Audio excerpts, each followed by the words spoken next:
আজকে আপনাদের একটা ঐতিহাসিক জিনিসের সাথে পরিচয় করে দিই। এটা অনেকে হয়তো দেখে চিনবে। এটি হচ্ছে স্যামসাং মোবাইলের সাথে বক্সের সাথে আসা অরিজিনাল স্যামসাংয়ের ইয়ারফোন। এই ইয়ারফোনটির বয়স প্রায় আজকের থেকে 9 বছর আগে ফোনটি কেনা হয়েছিল। ফোনটি হচ্ছে গ্যালাক্সি গ্র্যান্ড প্রাইম।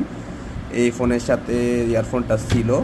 আজকে ডয়ের হাতাইতে যায় দেখা গেল জিনিসটার সাথে মোলাকাত হয়ে গেলাম। এই জিনিসটার সাউন্ড, সবচেয়ে বড় কথা হলো জিনিসটা এখনও সচল আছে। যদিও দেখা যায় যে কেবলের ইনসুলেশনগুলো একদম খাল বাকড়া সব উঠে গেছে। অনেক দিন একটা জিনিস পরে থাকলে যা হয়, ব্যবহার করা হয়েছে প্রচুর, দেখে বোঝা যাচ্ছে। এবং আমি একটা জিনিস লক্ষ্য করলাম যে আমার যে গ্যালাক্সি বাডস 2 আছে, এটার চেয়ে এটার সাউন্ড খুব সুন্দর, এখনও ক্লিয়ার, ক্রিস্টাল ক্লিয়ার। আমি যে এটা কিনছি, এখন এই জিনিসটা কানে দিয়ে আমি রিয়েলাইজ করতে পারছি যে একসময় স্যামসাং জিনিস বানাইতো, এখন বানাই কিনা